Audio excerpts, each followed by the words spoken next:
America's mayor live from Dover, New Hampshire. Well, I must tell you, there is justice. You watch the things that the Democrat Party does, and you say to yourself, what must the American people be thinking? They want to encourage kids between the ages of 12 and 17 to not listen to their parents and to, if they want, take hormones or chop off their genitals.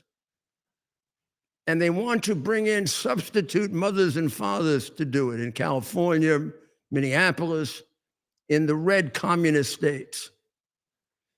The teachers union has taken our schools and put them in the trash can and doubled and tripled the amount of money they get. Both of the things I just mentioned to you are definite agenda items for that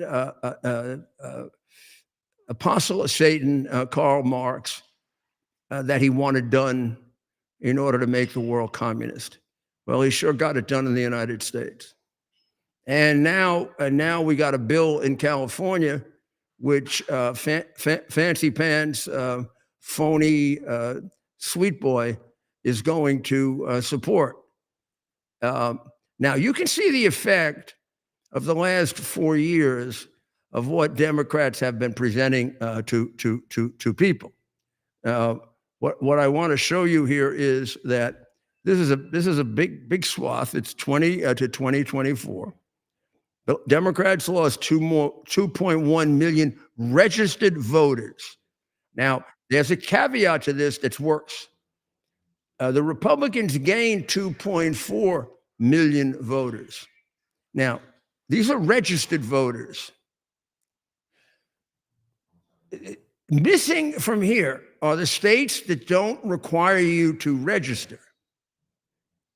So, the Democrat number of the 2.1 million lost includes the big states where they have tremendous numbers, like New York, California. The Republican states of Texas and Florida and a couple of others don't require registration. So if we picked up new Republicans in Florida and in Texas, you don't see it in the 2.4 million. But that is quite a switch. And it continued into this year. So they're doing something right, and we're doing something wrong. If you want to look at the next one, the president here is entertaining the world leaders. Well, I guess we don't have that one on, but what I was going to show you was the merch room. The merch room is in the White House. It's right near the Oval Office. It used to be a private office used by Biden to sleep and used by Clinton to do what Clinton did. Yeah, that was it. And now it's being used by Trump to do what Trump does, which is to promote America. So you go in there, and he gives you stuff. He loves to give people stuff. So he'll load you up with a couple of hats, pens, cufflinks, tie clasps. I haven't been in there, so I don't know. I just see the picture of it. And he brought all the boys in and the girls from Europe, and they were really happy with the stuff they got. Books. It's the White House goodwill room, the merch room.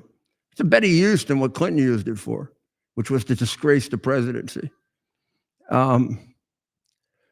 So the Democrat Party is declining, and the Republican Party is growing. Now, Hurricane Erin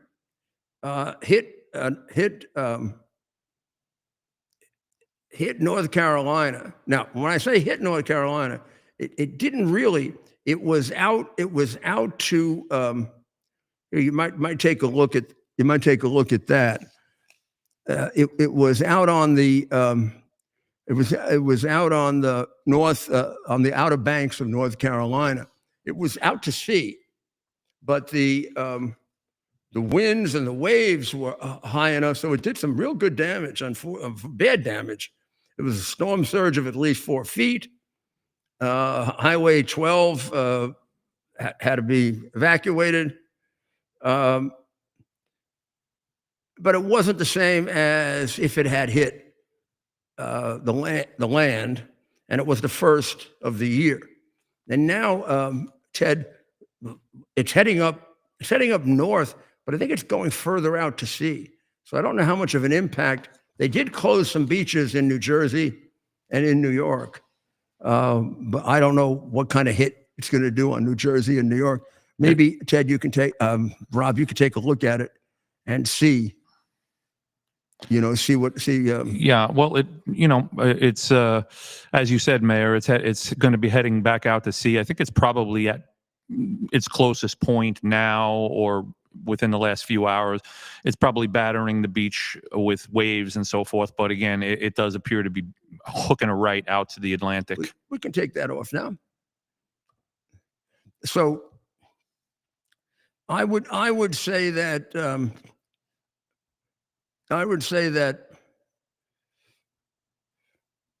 the hurricane, I think we got spared. Let's put it that way. I don't know what it is about judges, but we're constantly told we got to respect judges.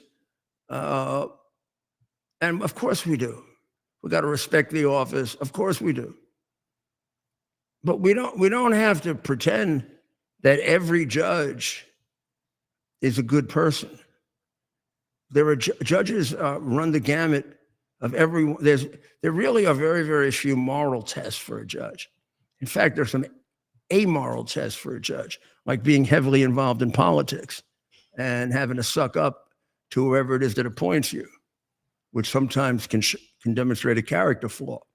So don't think of judges as having gone through some kind of a very intense moral scrutiny. It's almost just the opposite. So when you see anger moron do things that are completely corrupt, or that the other one whose daughter made $1 million when he falsely convicted Trump. Well, there was a very, very startling murder.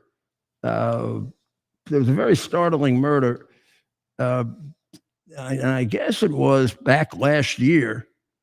It was 2 years ago. But if I don't know if we have a video of it.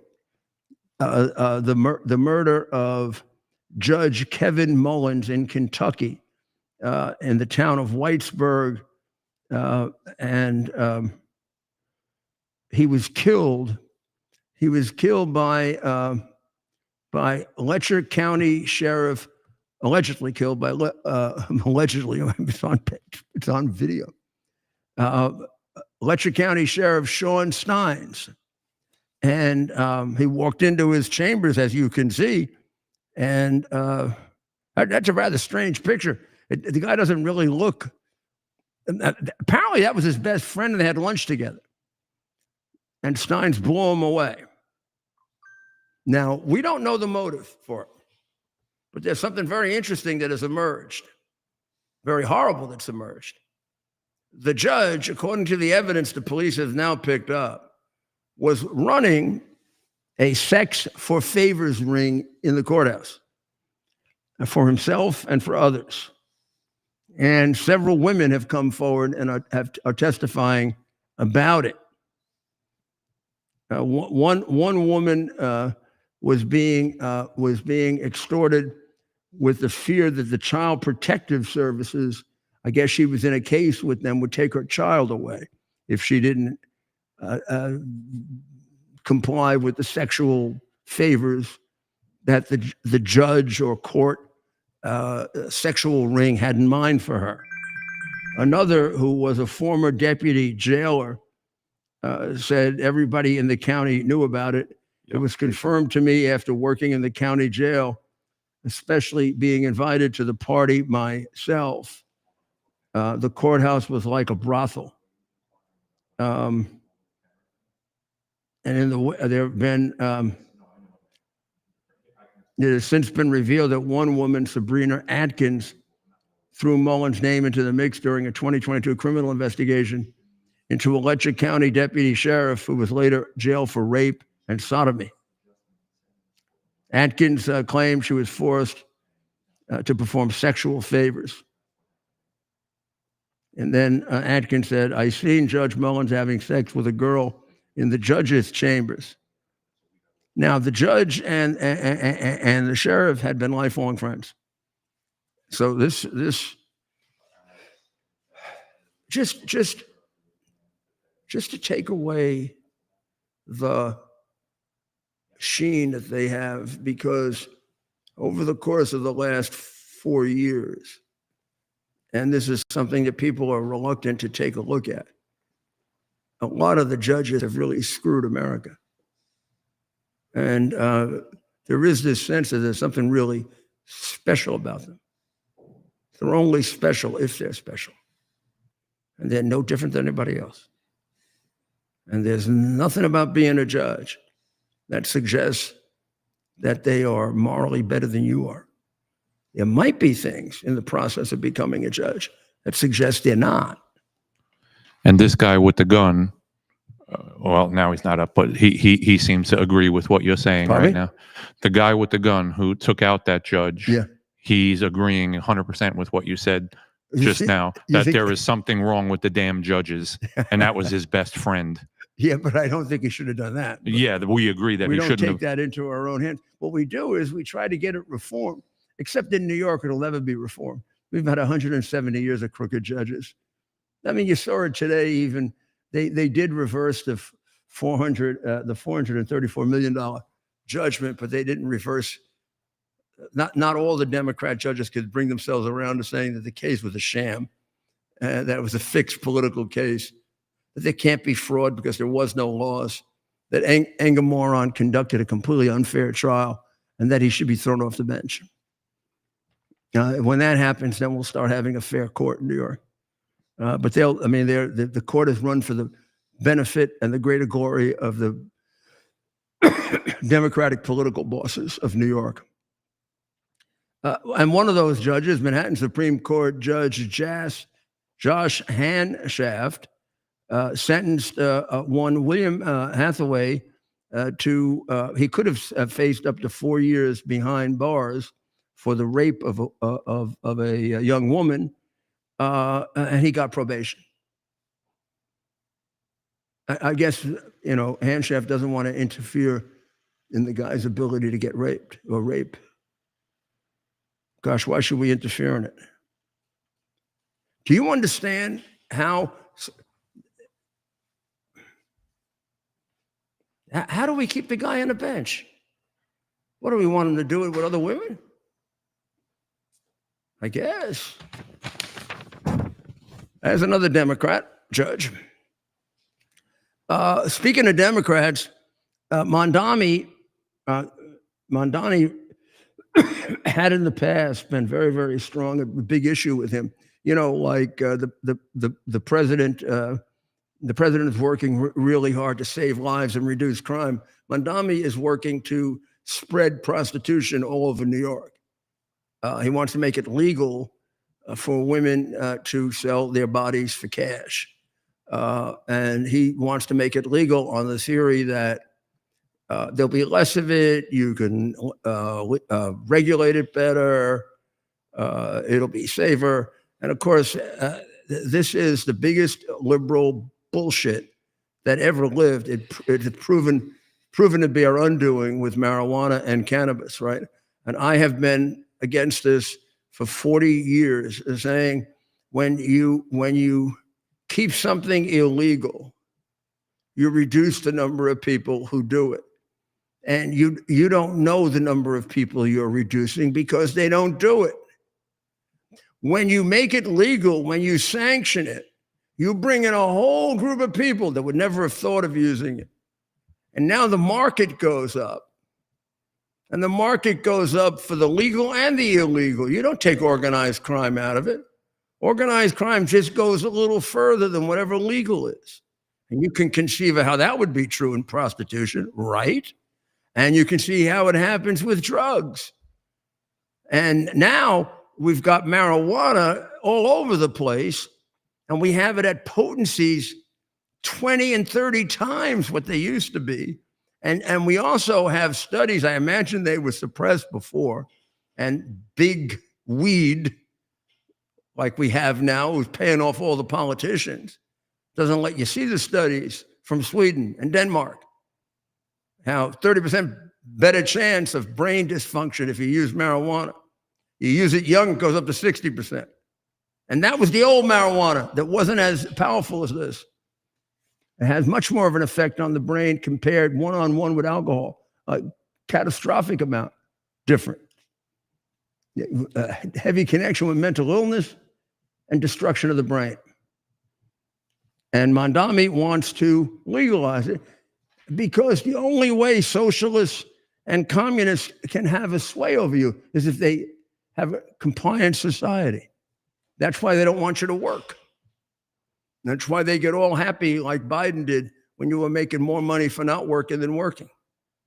Now, Biden couldn't put all those ideas together. He just knew that if people weren't working, all those crazy communist American-hating Democrats would applaud for him. That's really good. People aren't working. That's good. More people shouldn't work. He was just profoundly stupid and couldn't put the ideas together.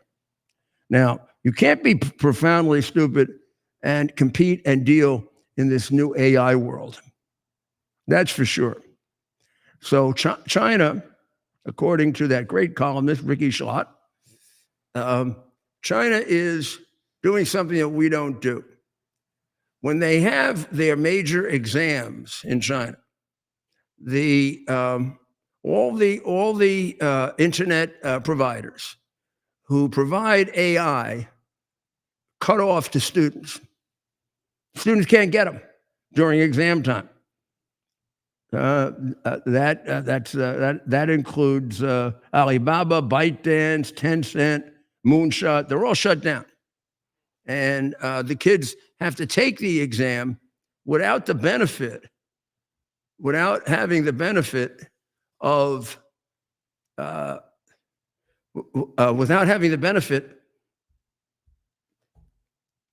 being able to go to AI. So here's how that works. I mean, one of the problems in America is that AI is doing a lot of the homework and writing a lot of the essays. The teachers can pick some out, but they can't pick them all out. And however, if you did that, and now you don't have the AI on the exam, you're going to fail. So that becomes a real discipline to make sure that you actually studied and learned, and you don't think you're going to have a little robot walking around for you for the rest of your life doing your thinking for you. Because among other things, it deprives you at a young age of developing the process of critical thinking or deductive reasoning. And if you don't learn it at a young age, you're not going to learn it. Deductive reasoning is almost like a habit. And it's what makes a great lawyer, for example. If they can reason really quickly, like faster than somebody else, they see the three connections between things and the conclusion. When you don't have to exercise your mind that way, build up those brain cells. Those are the children in China who have to take that exam, and there's no way they can go to AI. We're testing what's in their brain. And they're going to come out competitively a lot better than our kids if we let them use AI. So Ricky suggests that, of course, we can't do the things that are as onerous as in China, where they can regulate everything. But we have to think very, very seriously of how to get the best out of AI and how to reduce the damage that it can do. And this is something we should really look at, a way of making certain that kids are doing their own thinking, their own reading, their own research, and learning how to do it. Because if they don't know how to do it and they have to turn to the machine, they're going to become like a lot of Americans are, just completely brainwashed. They're not going to be able to think through all of the propaganda and all the garbage and all of the nonsense that's being presented to them, which is, I guess, what some people want. Now, there's also another aspect to this where the Chinese are ahead of us. Let me see if I can explain this. This makes a lot of sense, but I'm not an expert on this, so I want to be able to explain this correctly. First of all, AI can't do anything that it hasn't been given the raw material to do. And AI is not the brain. The human brain is much, much faster than AI, and it requires very little energy. AI, to compute like a brain, if we had to have AI at the level of 3 million brains, we wouldn't have enough electricity in the world to power it. So there's been a real movement, and China is way ahead of us on this. As we start to get into the intricate connections that AI can make in order to produce and decide and to figure out things for us or help us with analysis, we have to go back to what we originally were doing, which is to pattern it after the primate brain, not a machine. To achieve real AI, we must develop systems that draw not only from the output of the brain, but from its underlying architecture and mechanisms. We got to understand how the brain operates and see if we can reproduce that. And we were a decade ago. We had a program called Brain Initiative, which was an acronym for. Let me see if I get this right. It was an acronym for brain research through advancing innovative neurotechnologies. And China, however, has picked that up. And they have investigations now in primate brain research with at least 40 primate breeding centers nationwide, nearly triple the number that we have. So they're using the primate brain, which is very much like ours, with just a few little differences, to try to figure out how to contour the neurotechnologies, and therefore to have the AI work even faster and to work more in coordination with the enormous number of facts that it has to process in a short period of time, to process it the way the brain does, which is a super machine for doing that when the brain is operating correctly. So this article by Professor Miller from University of California in the Times, in the Wall Street Journal says, and we must return to biology. We must understand how the computer in each of our heads works. And that's what's got to be the model for the future of AI. Whoever gets that right is going to win that war. Whoever wins that war controls the world. That's a little simplistic, but it's not far off. So, Mayor, does this also take into consideration the efforts that Elon Musk has been making with regard to the same subject of neuro implants? Yes, absolutely. So the Chinese are even ahead of what Musk is doing right now in that area. That's what they say. I don't know. Elon. I don't know for sure. You better get on that, Elon. Yeah. But we are. I mean, we are trying. We are aware of it now, and moving in that direction. So you have two things there the Chinese are doing. they're finding a way to reduce the amount of the amount of work that the students can do with it, so they don't really develop their minds at an early stage by cutting it off during exam period. And if it's cut off during the exam period, you better not be using it completely or relying on it completely during study period, because you're going to fail the exam. We have to figure out something like that. We have to make sure that kids are actually writing, they're actually computing, they're actually sitting down and thinking about what sentences they're going to put together and how they're going to put it together. Oh, so it's in that sense that the Chinese are ahead of us, because they're taking into consideration the damage it can do to the child. Yes, right. Well, I would strongly agree with that. Now, we're doing some of that, but they're way ahead of us. Second thing is the concept that as we move ahead with these supercomputers, the best thing would be to model it on the brain, not some kind of a mechanical abstraction. And the Chinese are very, very devoted to that. They've done 4 times more work on that than we have. So that's something we have to catch up with. Yeah, that was. I'm even surprised to hear that that you wouldn't think that it would be the Chinese that would do it, right? But seems very empathetic on their part. I think, for lack of a better word, to make sure that the human is not being phased. They borrowed it from us. We were doing it, and then we cut it down. Yeah, because other than that, then the society just becomes an androgynous mass of beings that just walk around like automatons. Right. Well, we also have a very interesting thing, and I don't know the right answer to this, if this is correct or not, or if it's a contradiction of what we were saying with the Chinese. But Bill Ackman and several others are introducing a school in New York called the Alpha School. It's going to be a high-level private school, with the high-level tuitions and whatever. But they're going to do away with DEI. Ackman is one of the great enemies of DEI. He's written on it and was helpful in getting it to a large extent destroyed. But here, he's going to use artificial intelligence to speed teach children in 2 hours. The Alpha School calls its teachers guides and says it uses AI-enabled software to help students complete core subjects in just 2 hours daily. Now, it's supported by a lot of very, very, very knowledgeable people.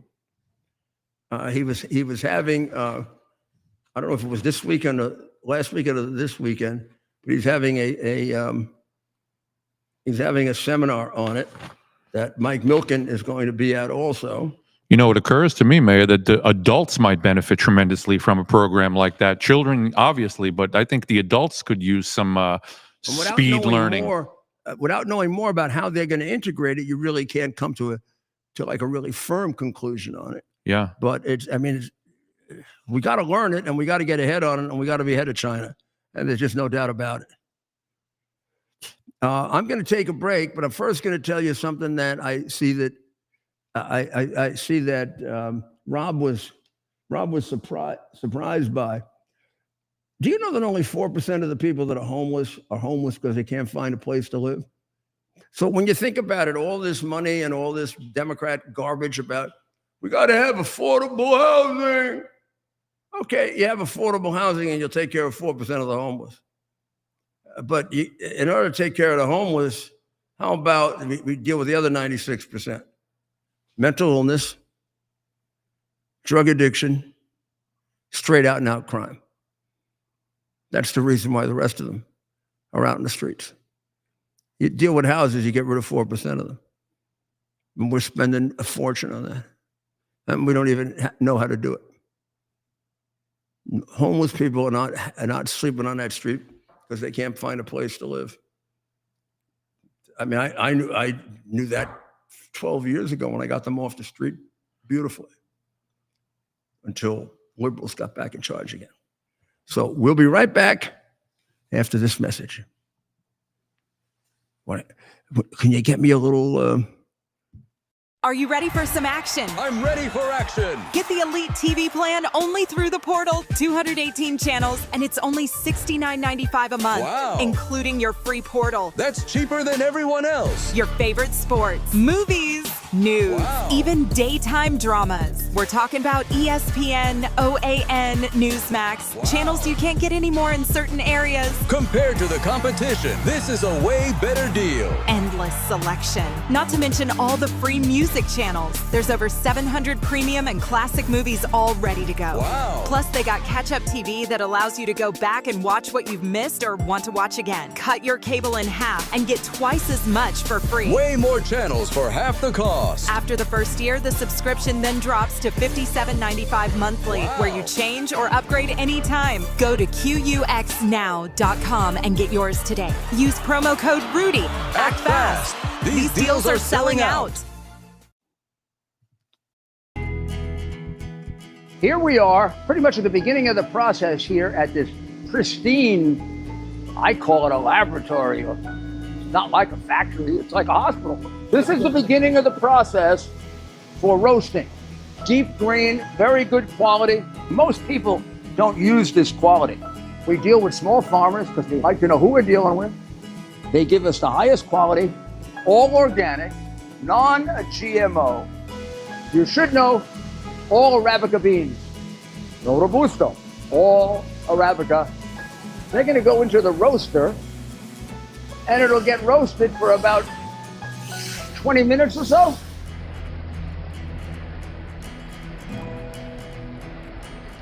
Oh my goodness, look at these.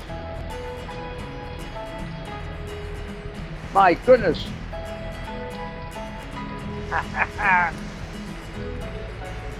You're going to want to specially order these.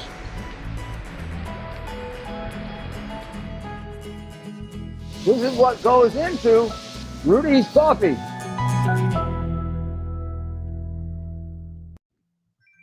To celebrate the new year, we're having the biggest sale ever on overstock clearance and brand new products. For example, save 60% on our Goose Down comforters, the best comforters ever.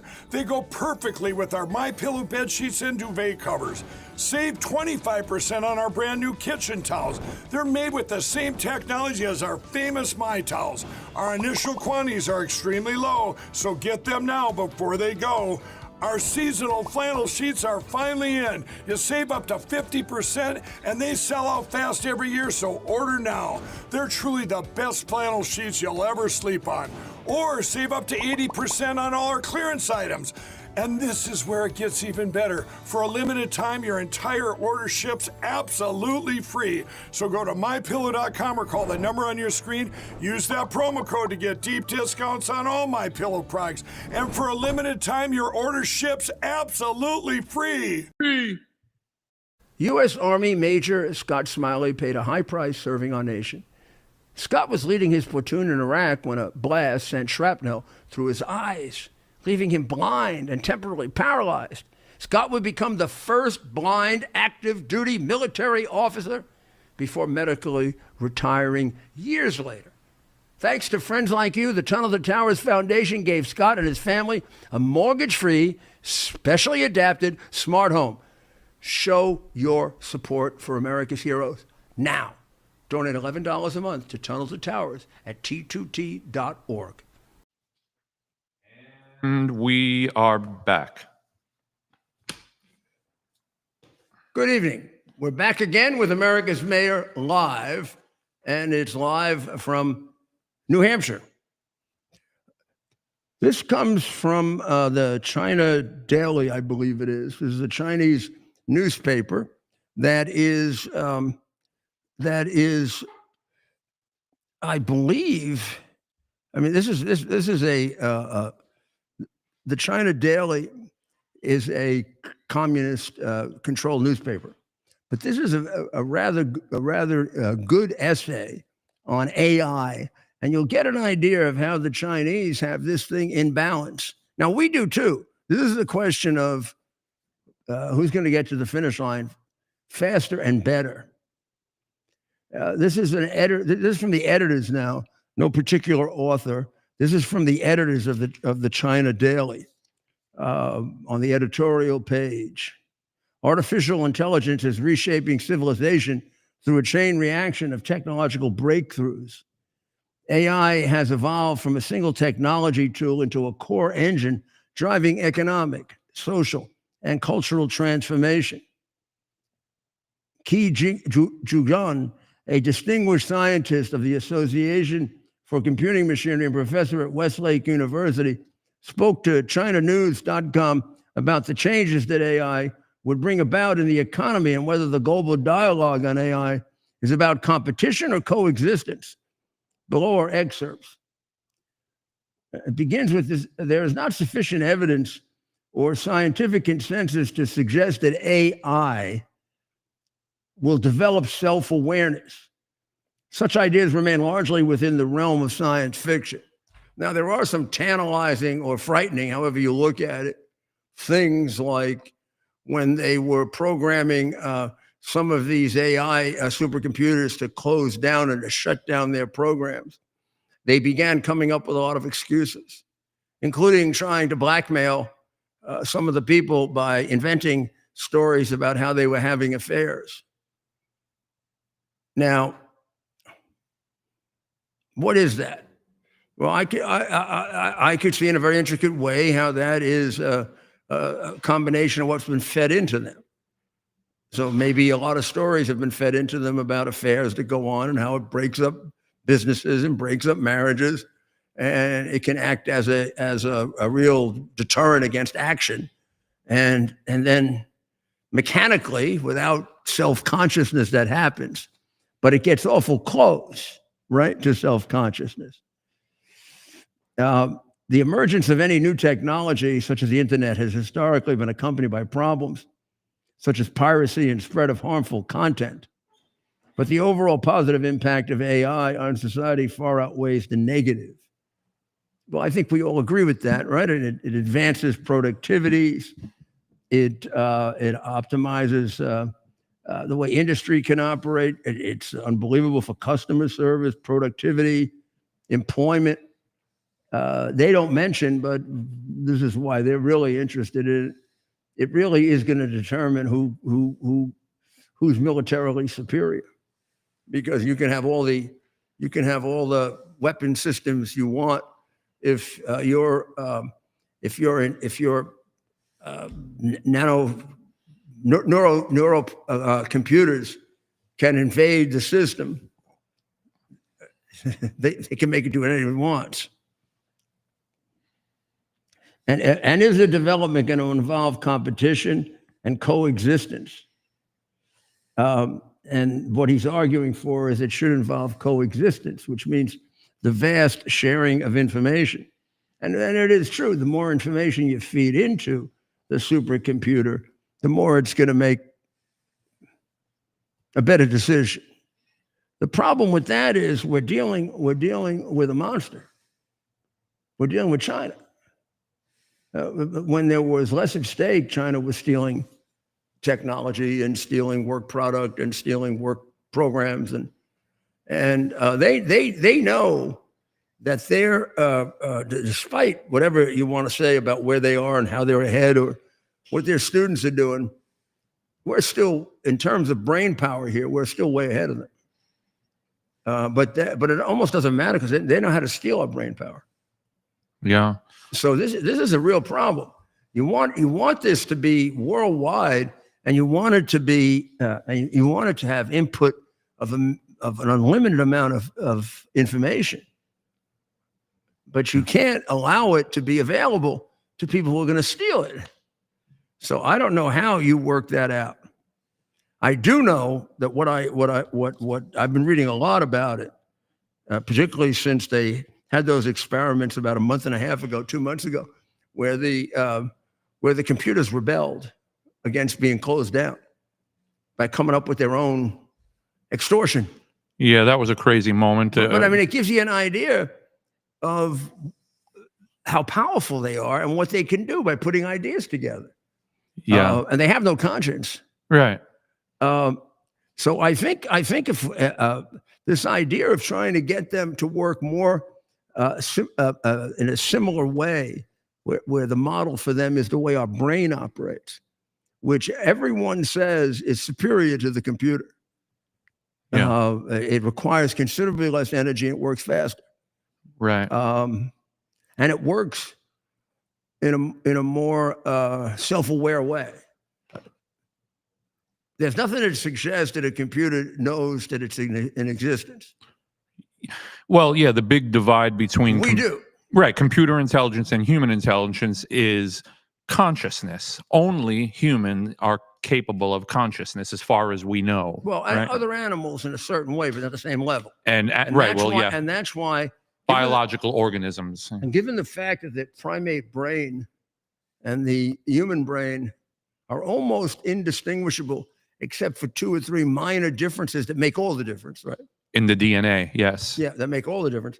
It isn't a bad idea to use that as a study Sure. for the computer. Try to develop a similar model. Right. Yeah.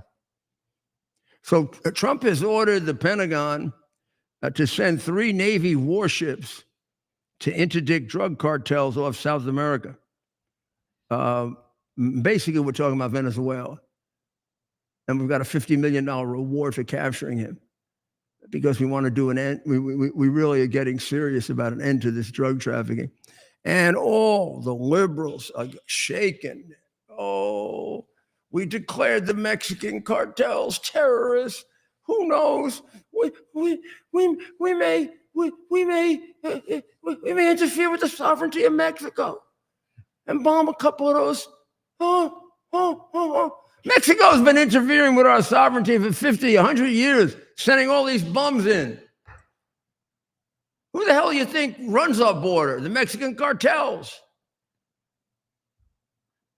They become like a super intelligent, enormously disciplined.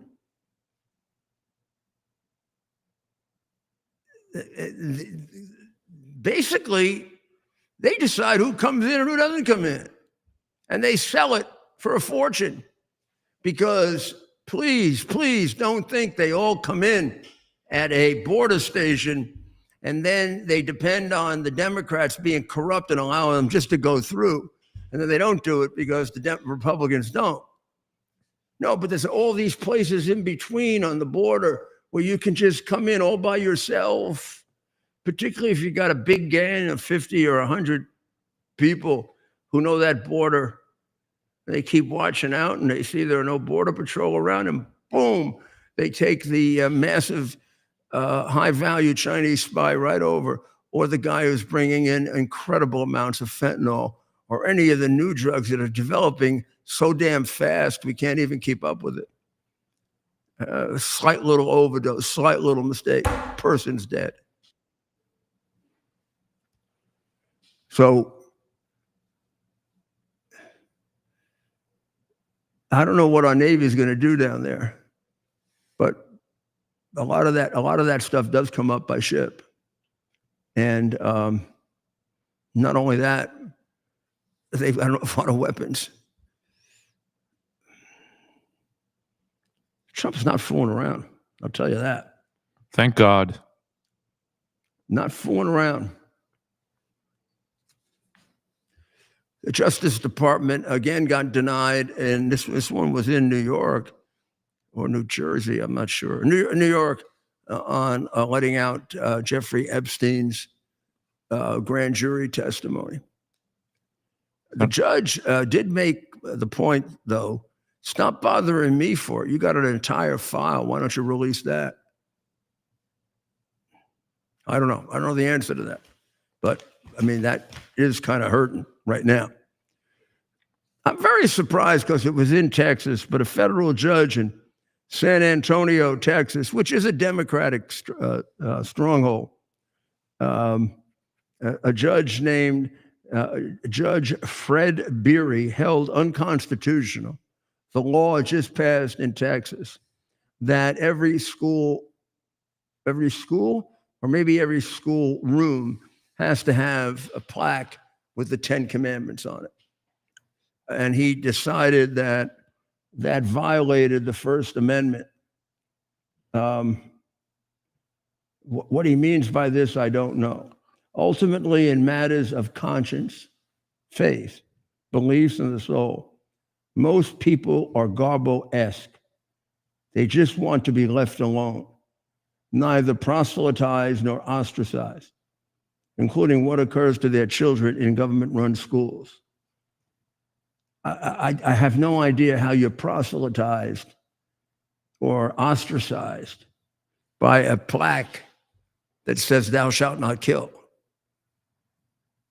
I mean, the reality is that the Ten Commandments have religious significance for Jews, for Christians, possibly for Muslims. I'm not sure. I don't remember if the Quran doesn't have the same version that we have. They sure don't pay attention to the "Thou shalt not kill" one. Muhammad didn't pay any attention to that. I mean, Muhammad, when they go out doing mass killing, they're just doing what their leader told them to do to you guys who are infidels and me. So, I mean, you can listen to all the bullshit you want, but that's just the reality, which we don't like to face, which could be our undoing if we're not careful. But in any event, the Ten Commandments, beyond their religious significance, have become one of the pillars of our legal system. Moses getting the Ten Commandments is a mural in the Hall of Justice of the Justice Department. They have their beautiful group of murals, not particularly beautiful art. It's sort of that old Depression art, but still very symbolic. So there's the Code of Hammurabi, and there's the Napoleonic Code, and it's all of the different things that made up the fact that we are a country of laws, and our allies are a country of laws. Then you end up with places like China and Russia, and they're dictatorships. Yeah, there's no reason why that shouldn't be part of their education, if not for any other reason, right? So you're not pushing. They will not understand why. If you don't understand the Ten Commandments and the significance of the Ten Commandments, you're an ignorant person. Right. You're an ignorant boob walking around with a very, very incomplete understanding of how the world got to where it is. Yeah. How does that serve anybody well? So, and there are two clauses in the First Amendment. The Establishment Clause and the Free Exercise Clause. Okay. So the Establishment Clause says you can't establish a national religion. No, that didn't mean you can't teach religion. You can't teach religion generically. You got to stay away from religions. It said you can't establish. It was for a very specific purpose. They didn't want to be part of the Church of England, because if you might remember that the Pilgrims and the Puritans, who were different, by the way. The Pilgrims and the Puritans were different, but they both were deviated from the Anglican Church. Well, so did the Lutherans and the Methodists and the Presbyterians. They considered the Anglican Church too close to the Roman Catholic Church. And although it had rejected the Pope and made Henry VIII the Pope, the head of the church, they still retained almost all of the moral theology, and what offended them even more was the ceremony of the church. The beautiful vestments, the beautiful music. They were much more austere. They went through a whole period in the Puritan movement of doing away with Christmas as a celebration. Americans didn't have a Christmas tradition because we mostly came from those austere religions. To a very large extent, it had to be brought to us, a little bit by the English and very big by the Germans when they came here. And so it's that Establishment Clause that says, well, you can't put up the Ten Commandments because you're establishing a religion. No, you're not. Establishing a religion means there's a state religion and everybody has to belong to it, like they do in Muslim countries. What you are doing, however, is violating the free exercise clause. People should be able to freely talk about religion and be able to have symbols of it around and other things around, because people are allowed to exercise it freely. They shouldn't be inhibited in their desire to exercise religion. The Constitution gives them that right just as much as it has an establishment clause. And when liberals took over the Supreme Court, and liberals have a great deal of influence from communists, there was a great desire to kick God the hell out of America. So all they did was take the establishment clause, and every case was decided based on that, and they forgot there was a free exercise clause. So in the last 30 years, as we've had more conservative courts, more original intent, going back to what this really means, rather than the American Constitution completely bastardized by going through the Marxist filter.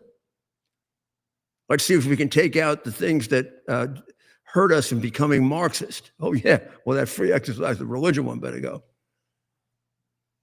That free exercise clause is now given equal, if not more, importance. So I don't know how the Supreme Court's going to do on this, but I think the Supreme Court's going to say that's a much, much, much too rigid interpretation. The Ten Commandments exist for many, many purposes than a religion. First of all, it isn't tied to one specific religion. So by having the Ten Commandments, you don't have an establishment religion. Is it Jewish? Is it Catholic? Is it Episcopalian? Is it Baptist? Is it Universalist? That's number one. Number two, there's nothing that follows from it. People aren't required to believe in it.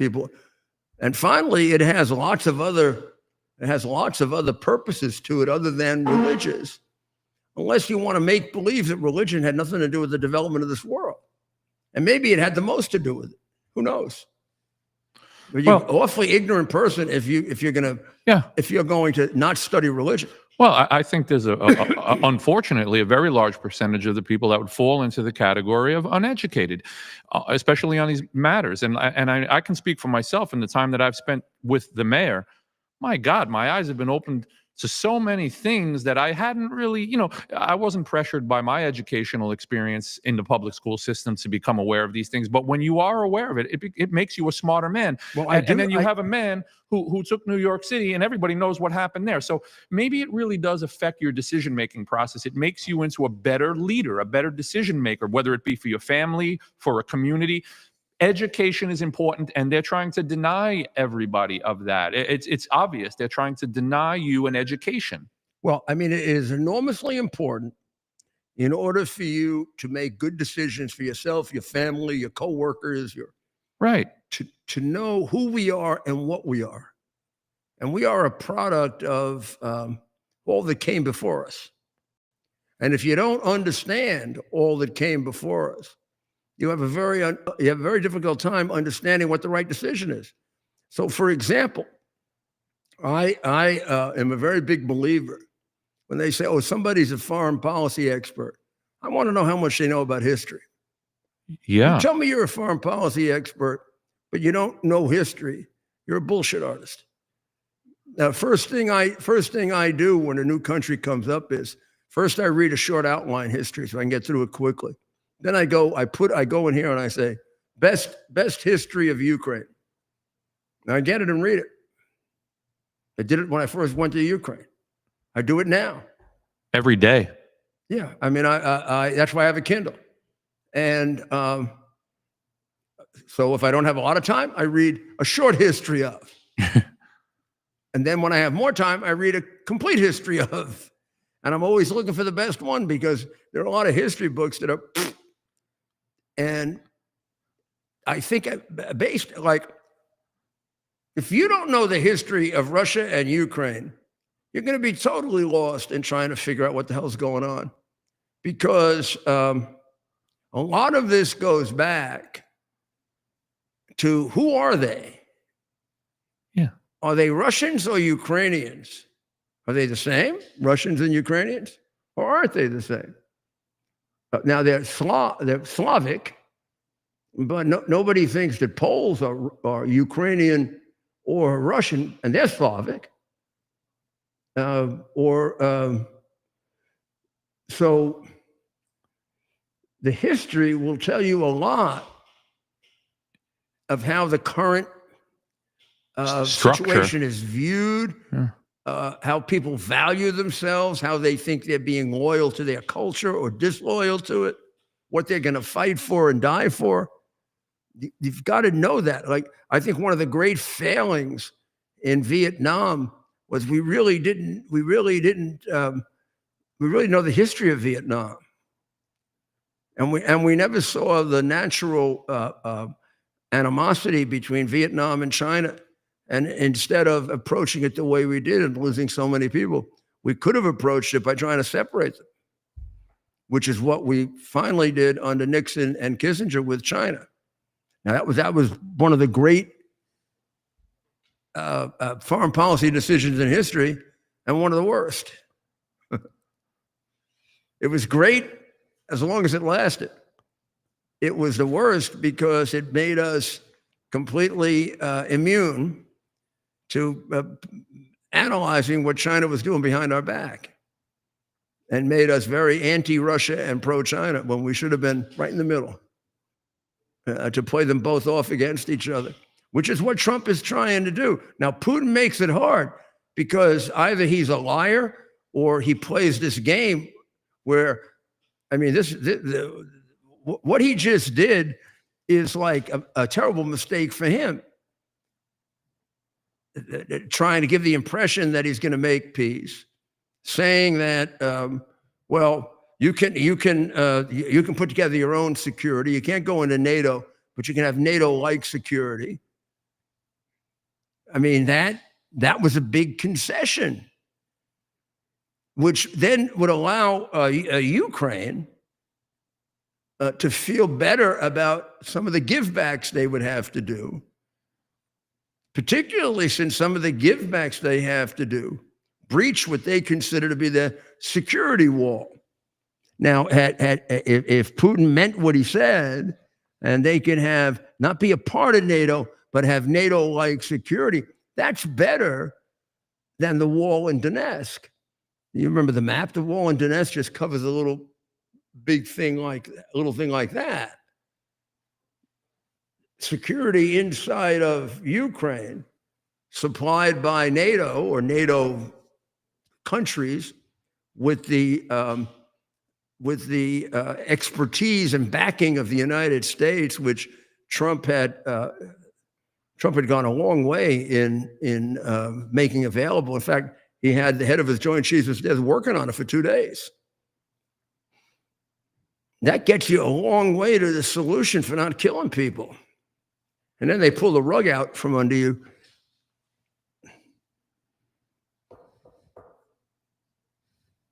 Not good. It requires a response, a really tough one. So the president is now focusing in on another member of the Fed, Lisa Cook. She's a Biden-appointed governor of the Fed. Now, you know, one retired, so Trump gets an appointment to the Fed. The real problem for him goes out, but it's still May of next year,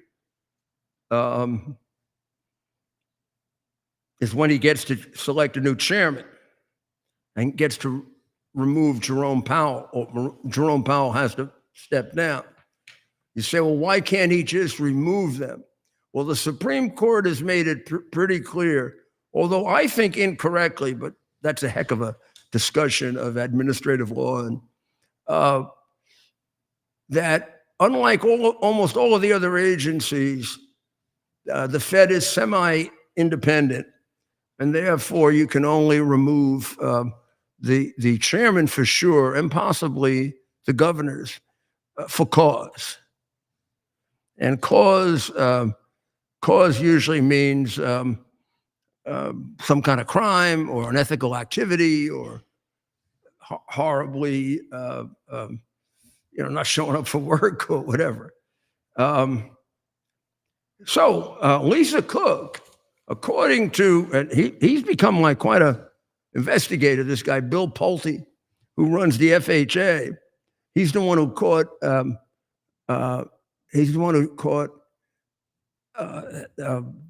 Shifty Schiff, Letitia James on the double mortgage, 2 primary homes. Beautiful. Okay, so Lisa Cook has 2 primary homes too. So he found another one. And she got tax benefits for both. And so he preferred her. So can she be fired for cause? I don't know. That's pretty damning. In 2021, Cook sought mortgages on 2 properties, one in Michigan, the other in Atlanta. Described both of them as her primary residence in papers that were submitted 14 days apart. Wow. And that gave her lower interest rates, lower down payment, higher borrowing limits. No one's above the law, as they like to say, huh? So the question is, does he have cause? If that's true, is that she was a Michigan State economics professor. She was nominated by Biden in 2022. And unless you can get her off for cause, she'll be on there until 2038. So, and she's a big supporter of Powell's. So the question is, first of all, is it true? Did she do that? And number 2, if she did, would that constitute cause? Well, it seems like it's a crime. Would be if I did it. James is one is a little bit more aggravated than that. James had 2 homes. She said one was a primary residence and it was in Maryland with her niece. She got a nice favorable rate as a result of that, and some kind of special tax credit, which she produced fraudulently. How about this one? The one in Brooklyn, she lied about the number of rooms so she could get better treatment for it. And then she put it under herself and her father as a married couple. She married a father. That's crazy. How do you think you can get away with that? The same way you got away with your framing Trump? Yeah, while she's trying to crucify Trump, and even I guess even yourself wound up in the mix with her, right? Mm-hmm. Yeah, imagine that. So Texas, I guess, today had 2 things going on. First, they struck down the requirement of having the 10 Commandments in their schools, but it was a Biden appointment to the bench, so he probably really isn't a Texan. I can't see a Texan ever messing around with the 10 Commandments. Then they finally redistrict they redistrict Texas. They got enough people back, and now Big Hair is going to try and do the same thing with California. The problem that he has is California has a twice passed proposition that says that you have to have a impartial commission draw the lines. He wants to put on the ballot this year a change in that. People will have to vote on that, and then they'll override it. Except the polls show that the people in California, Democrat or Republican, are 2-to-1 in favor of the commission. So let's see what happens. People think he's doing it not so much to get it done, to make himself look like the leader of the Democratic Party. And I saw that he's leading Kamala Harris. Now, I don't know if he's leading other people, or there are any other people. Buttigieg, I think, is the other one. I assume he's the leading candidate right now. The Motley Crew. Isn't it? Unbelievable. Unbelievable. The Catholic Church and Pope Leo the 14th seem to have a, dare I say, unholy connection or view of the Muslim religion. I know they're very well educated in theology. I don't know how well educated they are in comparative religion. I don't know if they're so.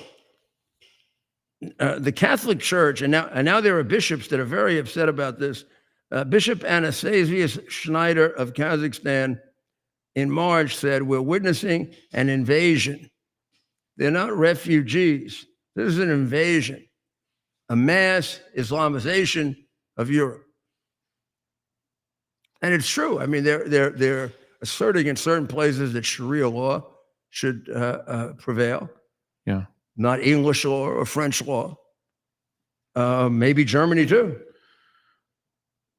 Well, I remember seeing a video clip, and this is going back a few years ago, and a woman, regular housewife type woman, was being interviewed by a news crew in the street. She was crying, bawling her eyes out about what was happening in her community. It was Europe. It was either France or Germany. And then they juxtaposed to another interview of the Muslim men in question who were rampaging through the streets, and they were very brazen with the camera, staying straight to the camera that, yes, we are going to rape all the women, impregnate them, and when the child is born, name them Muhammad. And they had no quarrel about saying that directly to the camera.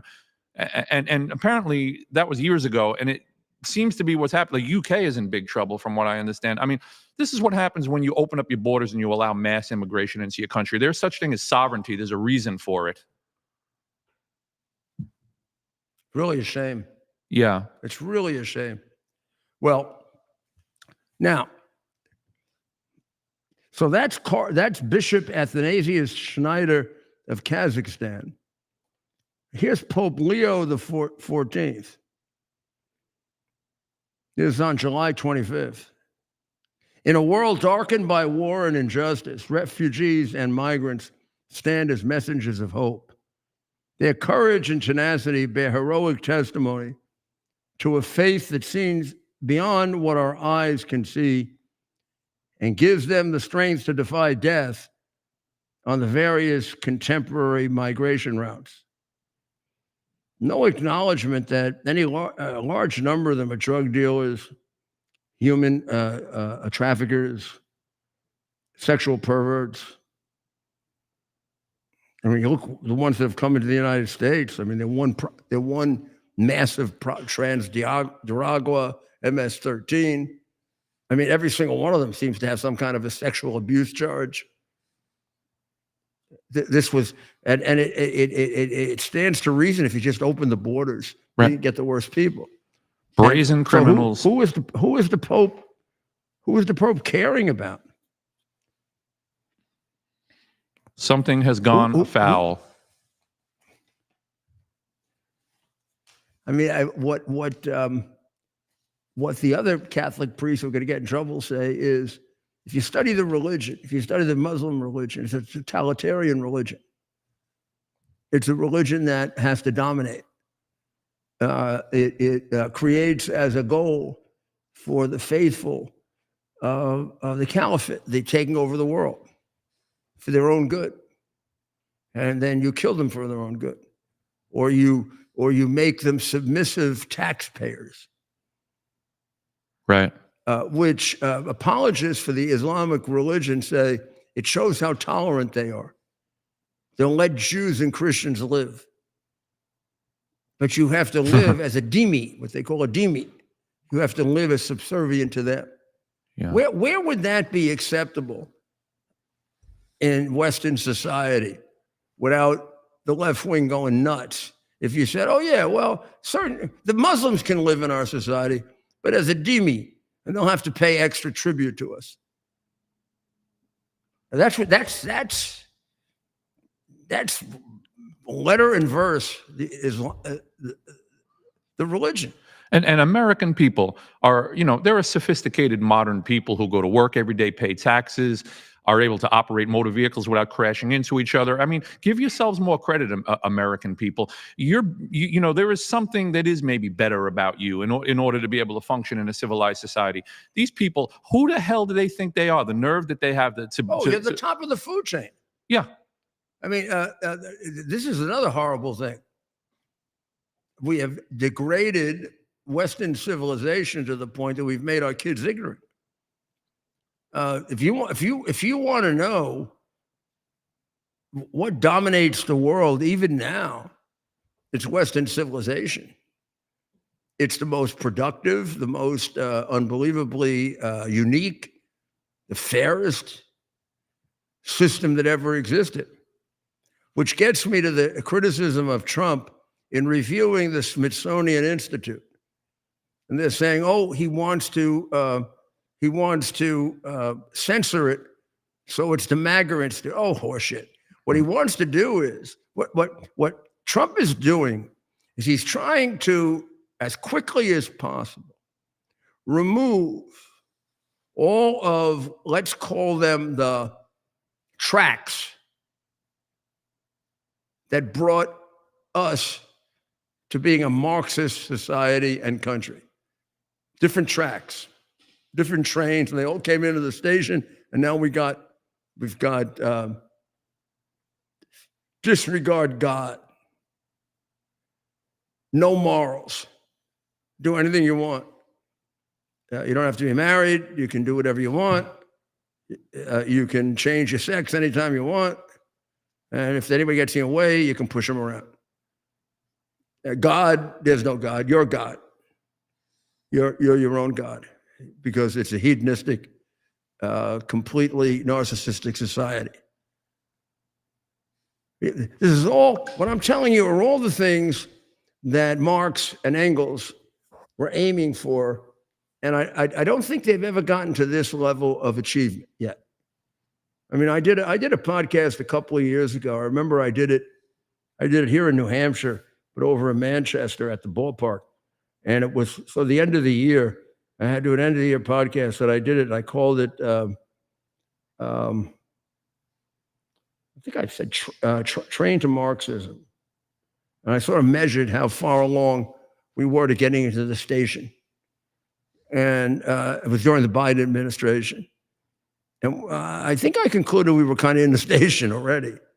But if I were to outline 10 basic goals of Marxism, we're either there or that's what we're fighting about. So when we, and this is where not understanding history kills you.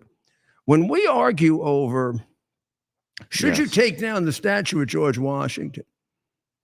We're not arguing over whether taking down George Washington has something to do with slavery, or slavery's over.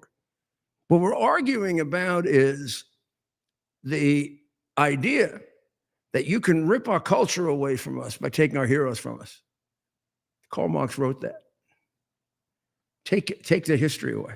That's how evil they are. The Cultural Revolution in China was about that. Even Putin realizes that in something that he wrote, which leads me to believe that he's a Russian fascist more than a communist. It leads me to believe that maybe in some ways he liked communism, but there was a part of communism he didn't like. So he's a Russian nationalist, and the communists are not. Communists want to do away with Russia. Huh. They don't want a Russian civilization or Russian culture. There isn't any, except the Tsar, but to the extent that there is, they want it to be all communist. And he is very, or he expresses a great deal of animosity for what the communists did to Russian culture. So when I look at what he wants to do, and this is not I don't know how significant it is. It's significant if you want to interpret him correctly. There's no question he wants to expand. There's no question he doesn't care if he expands illegally, brutally, with terrorist measures. But I don't think he wants to create the Soviet Union. He wants to recreate the Russian Empire. What's the difference? The practical difference? He's not going to invade Poland. Now, if he had a chance, would he invade Lithuania and Estonia and Latvia? Yeah, because they were part of the. They were part. They were arguably part The original Russia. of the Russian Empire, and they arguably weren't. They're not as critical as Ukraine and Belarus. Belarus was. And this is a debate between the Russians and the Ukrainians to go on forever. Are they the same people or not? Because originally, the settlers in Kyiv were called Rus, R-U-S. It's the Rus who brought Christianity to the Eastern world. And then many of them and different people moved over to Moscow. And over a period of century or two, Moscow became dominant. Now, were they different people or were they the same people? Same religion. It was what we would now call, well, it was the Orthodox, it was the Eastern. At that point, they were still part of the Roman Catholic Church, and it was the Eastern Rite of the Roman Catholic Church, which then later divided into Greek and Russian. And the Greeks and the Russians started to fight. And then they really separated from the Roman Catholic Church. And then you had the Roman Catholic Poland here that constantly wanted to convert them. So there's a lot of religion involved in this as well. So now, if you don't know the history of religion, you're not going to understand this in a million years. Yeah, this is what we were talking about earlier. It's like it's much more clear to Mayor Giuliani how these things transpire because he's such a studier. He reads all the time and studies all the time. And I mean, everybody should.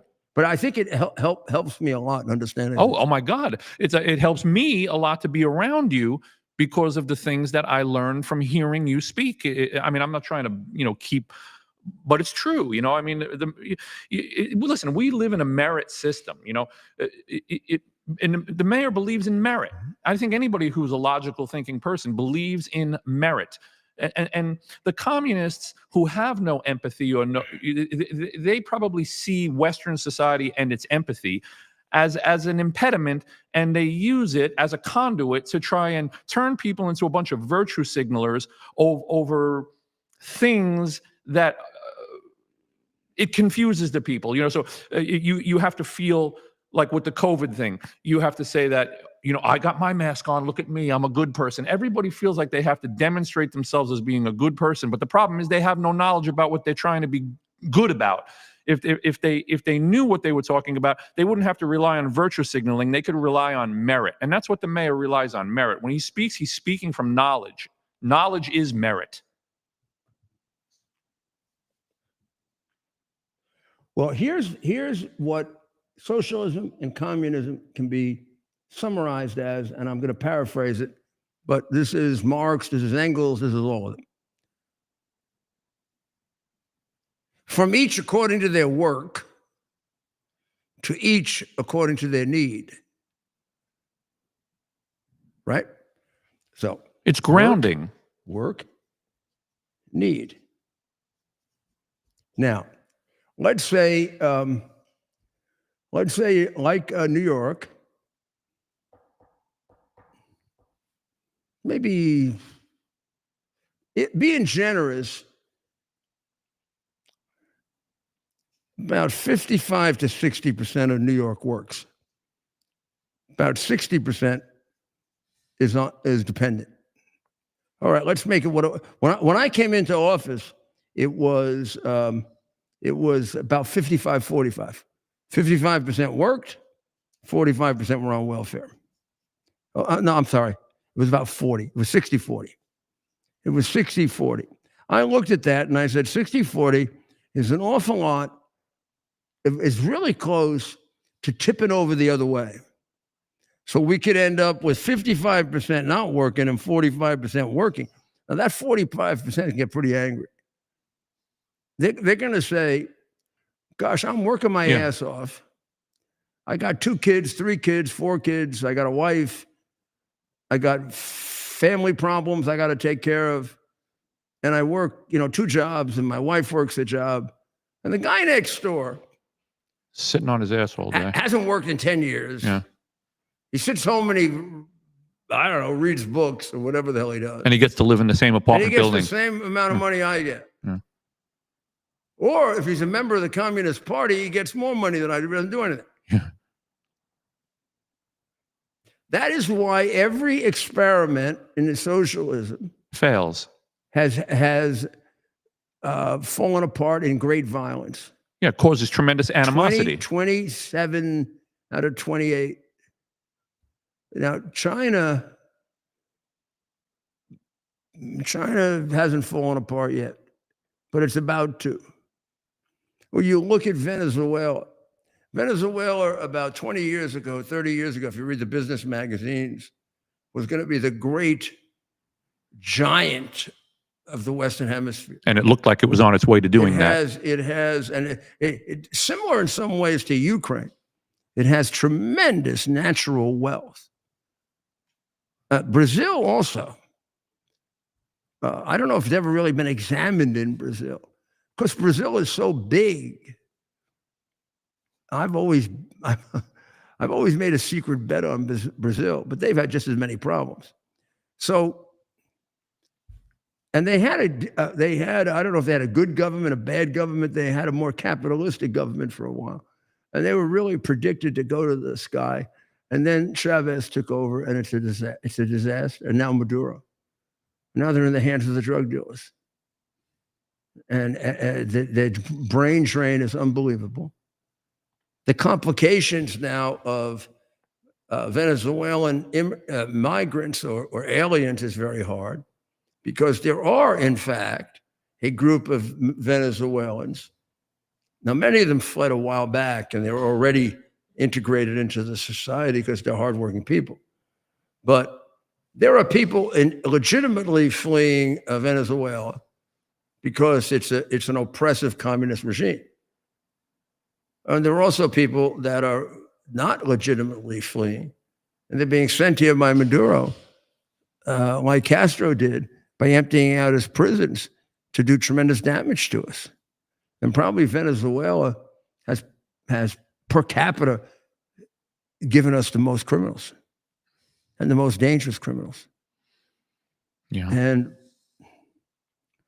I know it's hard to believe that I was involved in so many of these things, but I saw this happen with the Marielitos in Cuba in when I came into office in 1981. It had already happened, but probably the third most incompetent president, Jimmy Carter, said to Castro at one point, I don't know why he said it, but he was sort of leaned toward communism anyway. But he said, we'll take any of you people, like a big boast. Castro, who was working at twice the IQ and 50 times the conniving level of that little jerk, Right. said, you want my people? Okay, I'll give you my people. But I'm not going to give you my people in a way that you figure it out right away. I'm going to give you my people in a way that you praise me for what I'm doing. But meanwhile, I'm going to screw you so badly, you're never going to recover, you dumb little peanut farmer. In Miami, almost fell So apart. what he did was, all told, he sent in about 150,000 people over about 3 years. Probably 100 to maybe even 125 of them absolutely fit into the category of wonderful people that were people that we wanted to escape communism and that came here and made great lives for themselves. And there are very few ethnic groups that have been as successful as the Cubans. They're very good people. They're very upstanding people. Except the ones you that I haven't know. met, Yeah. like I did, the 25,000 Marielitos who were let out of the nut houses, Right. who were let out of the prisons. And he didn't just send over burglars. He sent over, 5 times complex murderers. I swear. I went to Atlanta. We put him. We changed Atlanta prison. We put him in Atlanta prison, the worst ones.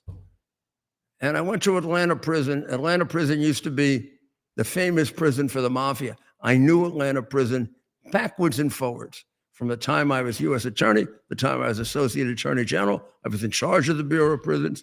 I even knew the ward. I went there as Associate Attorney General when I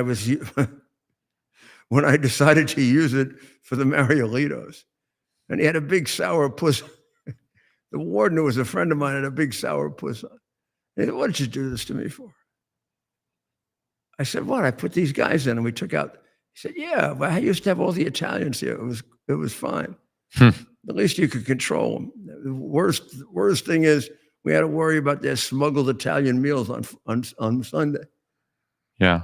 But they kept the place calm.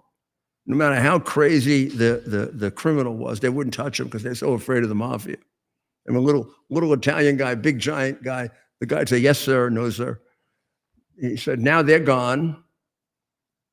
All the black drug dealers that we used to have good relationship with are gone. Now I got it." He said, "You don't understand what these people are like." I said, "Well, tell me." He said, "They're much worse than you think." He said, "First of all, I'm not going to send you out on the floor.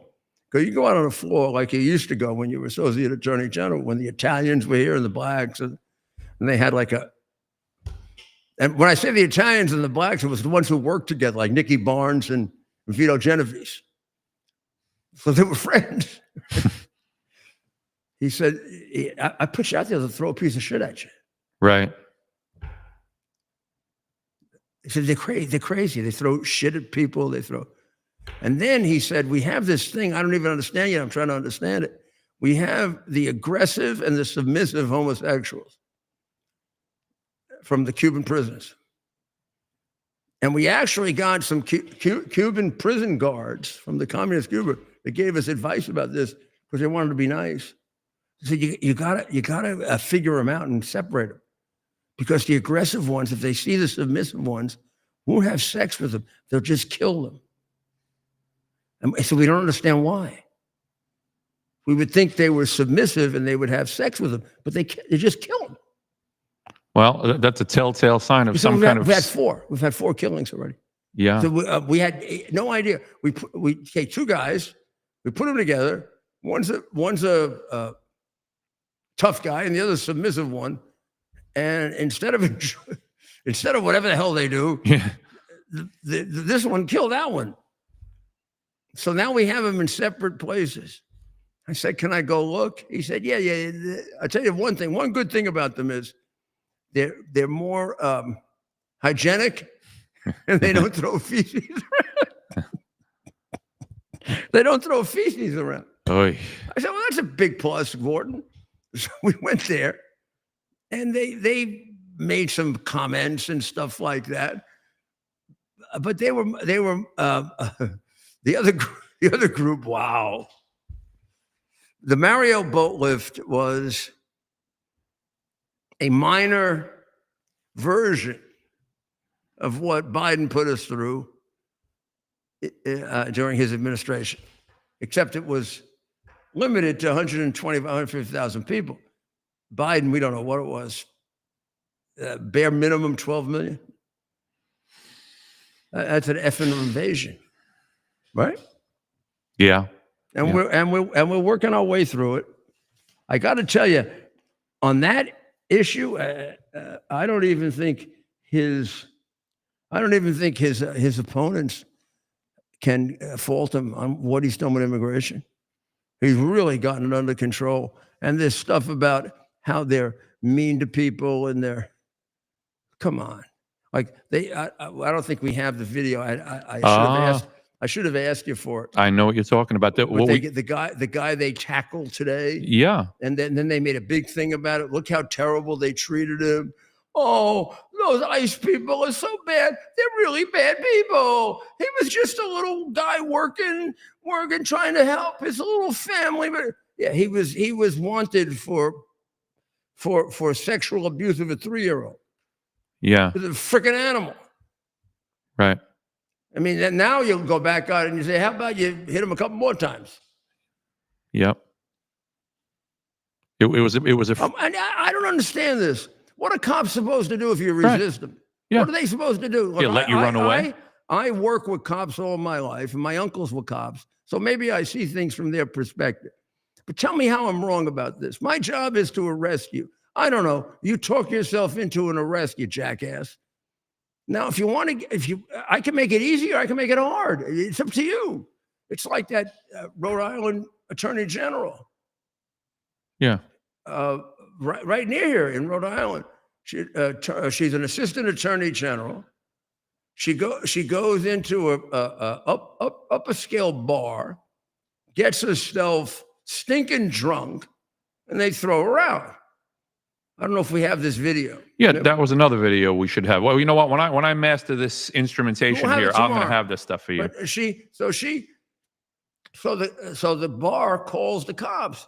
He says, "Get her the hell out of here. She's a crazy drunk disrupting the place." And she behaves like an 18-year-old idiot. No, she behaves like a Nancy Pelosi, Yeah. or a Chuck Schumer, or a very entitled Democrat. You know who I am. So the guy says, "Come on, all you have to do is go. They want you out of here. Will you please go?" Then he turns around to some of the people who work for the restaurant, and he says, "Like, do I really have? Do you?" And he said, "Yeah, you got to get rid of her. If you have to handcuff her, this is the people that work at the restaurant. Handcuff her. She's really been awful." And he can hear it. He can hear her. And her girlfriend's taking her on, and the husband is sitting there trying to calm him down. This guy, like, obviously not much of a tough guy because he has no control. I mean, if it were, I don't think he was Italian. If he was Italian, he would have had control of him. I don't know what ethnically he was, but he could not. If he wasn't Italian, I'll be very embarrassed. An Italian would never let his woman do that. And he'd protect her. He'd protect her by saying, "Okay, come on, sweetheart. You can't talk like that to a cop." Yeah, and if she had any rational, So here's what she does. She would have done it. She and her dumb girlfriend. Her girlfriend may have started it. Her girlfriend says, "Don't you know who that is?" I don't know who she is. Yeah, she's a big drunk. She's a big drunk who looks a little like she's working this restaurant for sex or something. She's an AG. I don't even know if you knew what that was. And then she said, "I'm an AG. You can't arrest me. I'm an AG." He said, "I don't give a shit." Yeah. Good for law enforcement. That's a good cop. I don't give a shit. Nobody's above the law. That's what they always want to tell you. Shifty Schiff. Nobody's above the law. Well, Want to do some commercials? I have to tell you, this thing with the Catholic Church and the Muslims is getting me very, very upset, because I don't think they have adequately analyzed the underlying maniacal hatred built into that religion of Jews and Christians. The hatred that emerges from the Christian religion is human developed against the teachings of the leader of the religion, against the teaching of the religions. The teaching is simple. Forgive your enemies. That's the teaching. Muhammad never said that. Muhammad said, kill the infidels. And then he moderated that when he found a way to become wealthy. and that is, well, you can take tribute from them, but you got to put them in a lowly position. Do you know that the amount of African slavery in the name of Islam went on for 500 more years than the Atlantic slave trade? And there are like 500 books on the Atlantic slave trade and 3 on the Islamic slave trade. And by the way, it went on until the 1960s. So now the president is trying to clean up a Smithsonian. They have a big thing at Smithsonian where you can press a button and it'll tell you how many slaves the early presidents had. 12, 15, 200, 300. Franklin, they say Franklin had slaves, and if it wasn't for the fact that he had slaves, he never would have invented the things that he invented. Except there's no historical evidence of any kind that the slave participated in any of the things he did. So they just make it up. I mean, that's not history. Now, the Smithsonian brought over as their director the guy who ran the African Museum. You know, the new African Museum? The African Museum is devoted almost exclusively, is obsessed with slavery. It's like as if the African Americans have nothing else but slavery. And he's incorporated a lot of that into the Smithsonian now. And what Trump wants to do is not root it out, but balance it. Like if you were to go through the Smithsonian now, the whole history of America is the history of slavery. There's nothing else we did. Yeah. Now, how about the simple fact that it was white people who liberated them? Right. The young men from this state here in New Hampshire, and the young men from Maine, and the young men from Pennsylvania, and the Irish from New York who were paid to take the place of the shitheads who were too cowardly to go defend their country in New York, which is why it's so stupidly Democrat.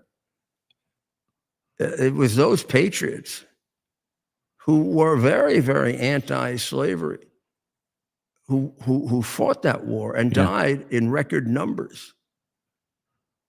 And if you want to fool yourself into thinking the war was about something else, that's sign of what we were talking about before, lack of education. You really have never looked. I mean, there is a secession document. I wonder how many of you know that there's a secession document. Comes from South Carolina. Remember the first, I don't know if it was the first gun fired that we consider it the first shot. Fort Sumter, right? Fort Sumter right out is in South Carolina. They wrote a Declaration of Secession, and they listed the reasons for secession, much like we listed the reasons for a much greater cause, which was to separate ourselves from England, right?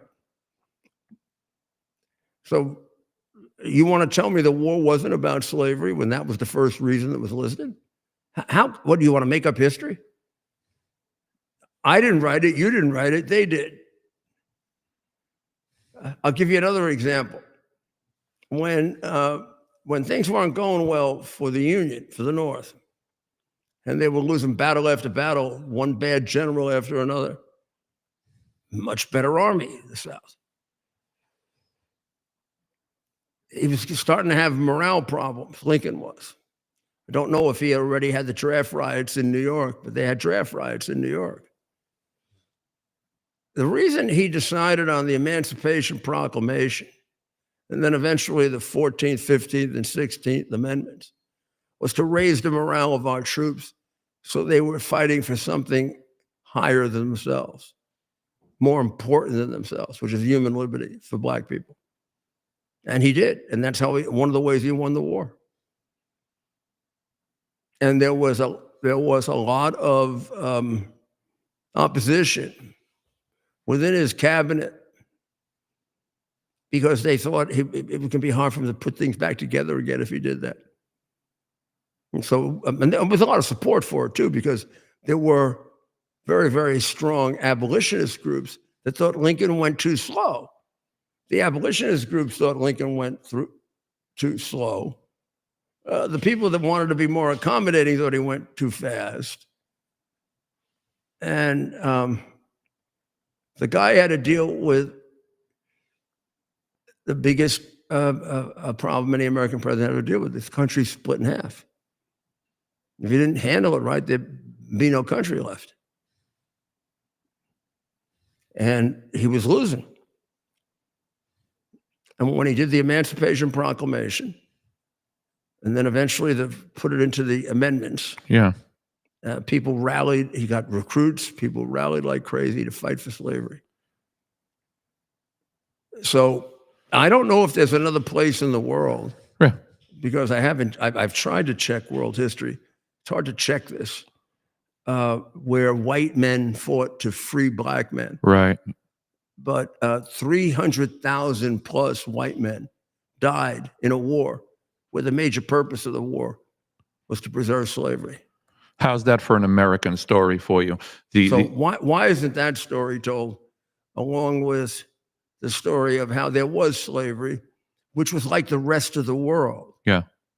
Like there was slavery in Africa, probably more, and it lasted longer. There was slavery taking people to Asia, taking people to the Middle East. There was a significant amount of Islamic slavery. Well, did those countries, Mayor, that did have slavery at the time, did they take their cues from what occurred in America? How we got rid of it? Indian slavery. The Indian tribes had slaves. Right. But we got rid of it through a process in our country. And did countries like Africa kind of take our cue on that, and that's why they don't have it anymore either? But I mean, some of them went into the 1950s and 1960s. Okay. But they finally, America had an influence on the rest of the world in that regard. Yeah, I mean, there's no doubt that we should be cognizant of what we did wrong, but there's also no doubt that we should understand what we did right, because it also is part of a process. America is a country, and maybe it's the slogan, the saying, the thought, the principle. To develop we're constantly trying to develop a more perfect union. We're never satisfied that Trump wants to make America great again. Yeah. We want to improve ourselves. Yeah. Both in terms of our moral position and our material position. And I don't know of a country that is as focused on that as we are. Yeah. And if you want to look at the bad things we did to give people a valid view of this country, so they then don't end up like the people protesting with this mass hatred for it. Who know nothing. Of course they know nothing. Yeah. I mean, Remember when Ted got those girls in the street there and started asking them questions, and they started admitting openly, without any provocation, "Oh, I'm not educated enough to know that." She looked at the other girl and says, "Well, how about you?" And the other girl says, "Well, I'm not educated enough to know about that either." And this is that was a very a Freudian moment, right? Yeah. It was a very it really did explain where we are, why we are where we are. And maybe how we're going to get out of it. We're getting the thing that is extremely impressive about the Trump administration is they're hitting on all cylinders. They're hitting all the places that have to be reformed and changed, so that we can get rid of the wokeness that came in, the hatred for America. It's not accidental. It all has to do with trying to make us into a Marxist country. So I look at that Smithsonian thing I was talking about, and the review of the Smithsonian. That's part of trying to restore our culture, which we have to do. You look at You look at how Trump is trying to get the wokeness out of the schools. That's an effort to make our educational system fair and balanced, right? Yes. And the same thing with how do we educate? We educate in school and we educate on the media. He's trying to straighten out both. But if we want to have the country we used to have and that we think we had, we're going to have to do all that to repair the damage that's been done. And isn't it worth it? Isn't it worth it to get back to that again? Of course. Absolutely. Well, I think we've covered almost everything. Texas redistricting. We took care of that. The Smithsonian, the Catholic Church. Let's see. Oh, there was a murder here in New Hampshire. Please tell. Did you know that? I did not. You didn't know that. I'm going to show you the couple. It's really very, very sad. Maria said Marbury, New Hampshire. It was on Monday. Not far from where we are. You don't think of New Hampshire having murders, right? It's so beautiful up here, you guys. That's where we are right now in New Hampshire, and it's a God's country up here. See this couple here? Oh, wait. Okay, let me get. I got him up. Okay, that couple. The gentleman had terminal cancer, and the wife was extremely depressed about that and other things, and for reasons that nobody appears to be able to explain. Okay, she got a gun, and shot 2 of the 3 kids, both in the brain, 1 shot. The one whose face is covered is alive. And she shot her husband and killed him with numerous shots. Numerous shots. Did she take her own life? She did. Her name is Tia Adams. Oh, no, that's the wrong one. That's the one involving the judge. That was another. I mean, we had 2 really weird. We had really 2 very weird cases tonight. The judge who got shot, who was running the judge who got shot, who was running the sex ring. And people are losing their minds. The Rhode Island Attorney General, who decided she wouldn't leave the restaurant, and she's an AG, so she can do whatever the hell she wants. Right. I mean, there's something going. Is there something in the air? Is it hopelessness? Maybe hopelessness. Well, not on all of our part, but I think some people have that woman obviously had a. This is a heck of a story to conclude with. Yeah. I'll find something nicer to just.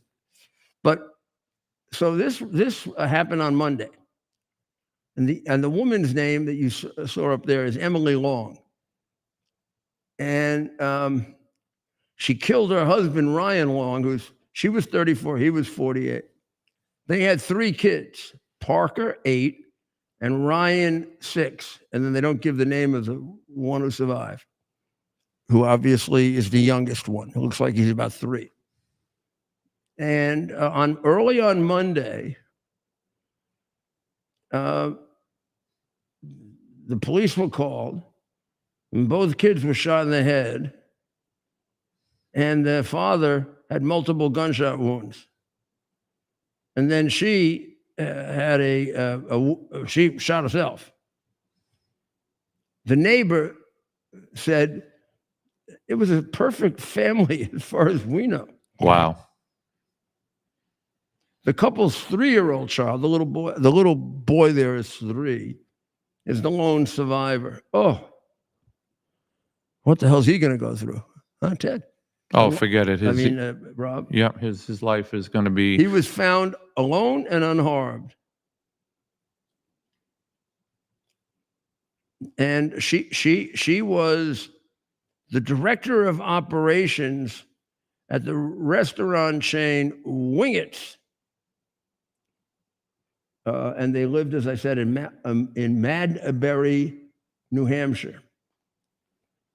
Ryan, the gentleman who was killed, was a school psychologist at Oyster River Middle School in Durham. Right here, right, Durham, where the university is, right?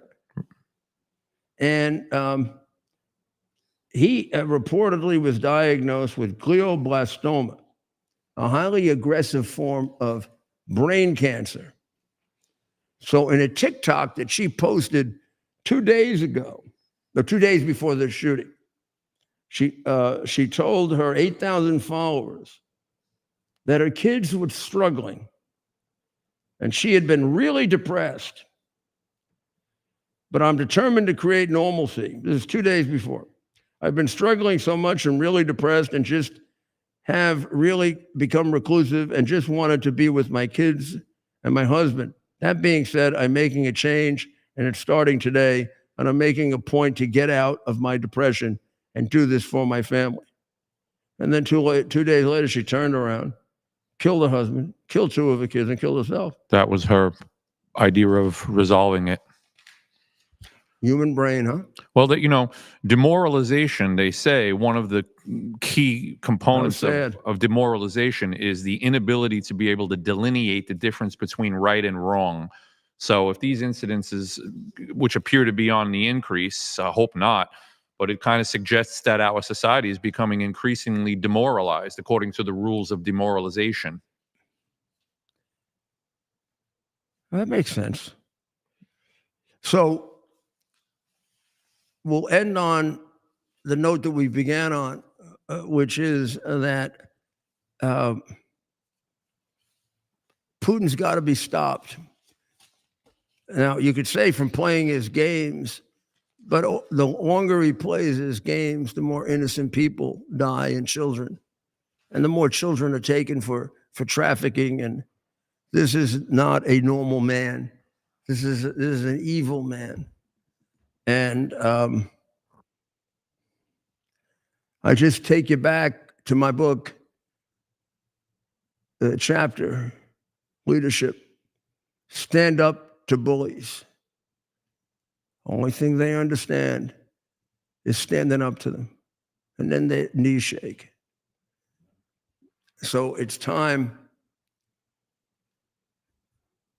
for our president to lose his temper and feel that he and his country have been double-crossed when all they were trying to do is save Russians and save Ukrainians.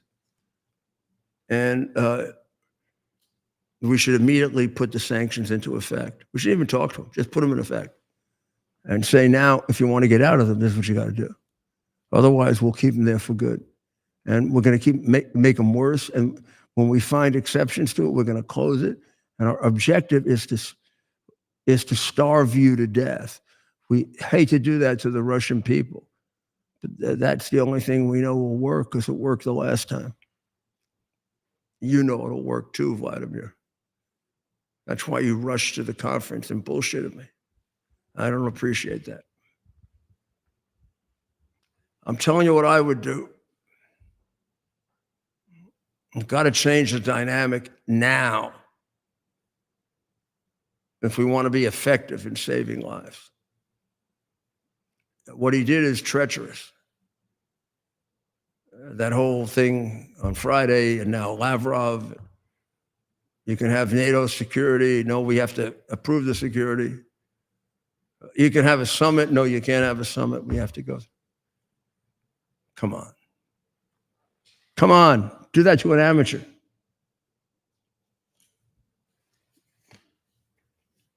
It's time for him to get a punch so hard that it's going to take him a day to wake up. I'm going to tell you, though, if you do it, you'll get Putin. He's not, he's evil. He's vicious. He has no concern for human life. He's pathological in that sense. But he's very shrewd and cunning, and he doesn't want to lose. And he doesn't want to put his country in a worse position. So if you give him if you stand up to him and you show him this is going to be really bad for you, he'll change because he doesn't care. So let's pray for the people of Ukraine. Let's pray for the people of Iran and the people of Israel. But let's also pray that for our president, that he makes the right decision, executes it correctly, and delivers us, and delivers all these innocent people from so much death, and these children. I don't know how many, maybe 100,000 that he's taken.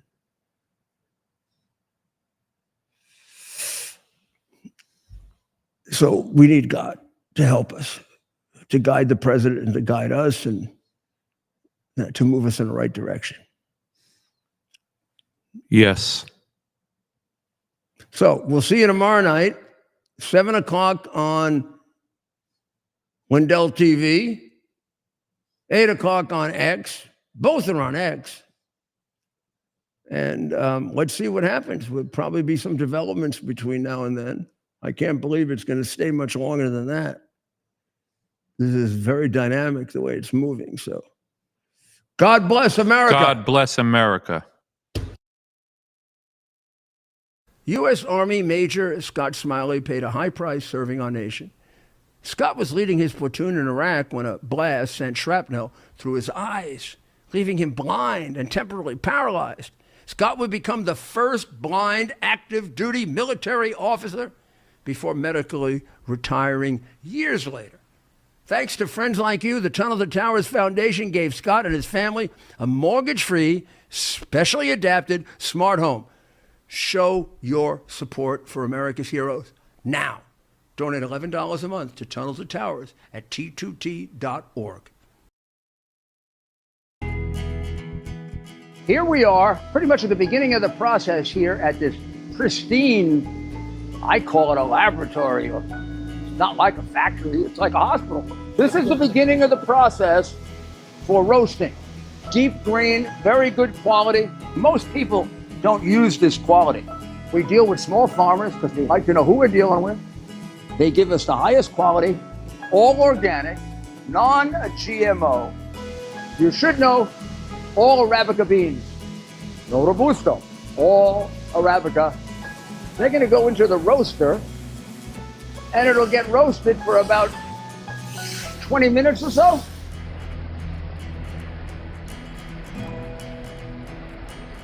Oh my goodness, look at these. My goodness.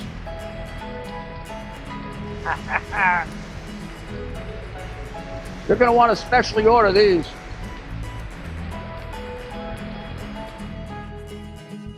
This is what goes into Rudy's Coffee. Are you ready for some action? I'm ready for action. Get the Elite TV plan only through the portal. 218 channels, and it's only $69.95 a month, Wow. including your free portal. That's cheaper than everyone else. Your favorite sports, movies, news, Wow. even daytime dramas. We're talking about ESPN, OAN, Newsmax, Wow. channels you can't get anymore in certain areas. Compared to the competition, this is a way better deal. Endless selection. Not to mention all the free music channels. There's over 700 premium and classic movies all ready to go. Wow. Plus, they got catch-up TV that allows you to go back and watch what you've missed or want to watch again. Cut your cable in half and get twice as much for free. Way more channels for half the cost. After the first year, the subscription then drops to $57.95 monthly, Wow. where you change or upgrade anytime. Go to QUXNow.com and get yours today. Use promo code RUDY. Act fast. These deals are selling out. It's our purpose to bring to bear the principle of common sense and rational discussion to the issues of our day. America was created at a time of great turmoil, tremendous disagreements, anger, hatred. There was a book written in 1776 that guided much of the discipline of thinking that brought to us the discovery of our freedoms, of our God-given freedoms. It was Thomas Paine's Common Sense, written in 1776, one of the first American bestsellers, in which Thomas Paine explained by rational principles. The reason why these small colonies felt the necessity to separate from the Kingdom of Great Britain and the King of England. He explained their inherent desire for liberty, for freedom, freedom of religion, freedom of speech, the ability to select the people who govern them. And he explained it in ways that were understandable to all the people, not just the elite. Because the desire for freedom is universal. The desire for freedom adheres in the human mind, and it is part of the human soul. This is exactly the time we should consult our history. Look at what we've done in the past and see if we can't use it to help us now. We understand that our founders created the greatest country in the history of the world, the greatest democracy, the freest country, a country that has taken more people out of poverty than any country ever. All of us are so fortunate to be Americans. But a great deal of the reason for America's constant ability to self-improve is because we're able to reason, we're able to talk, we're able to analyze. We are able to apply our God-given common sense. So let's do it.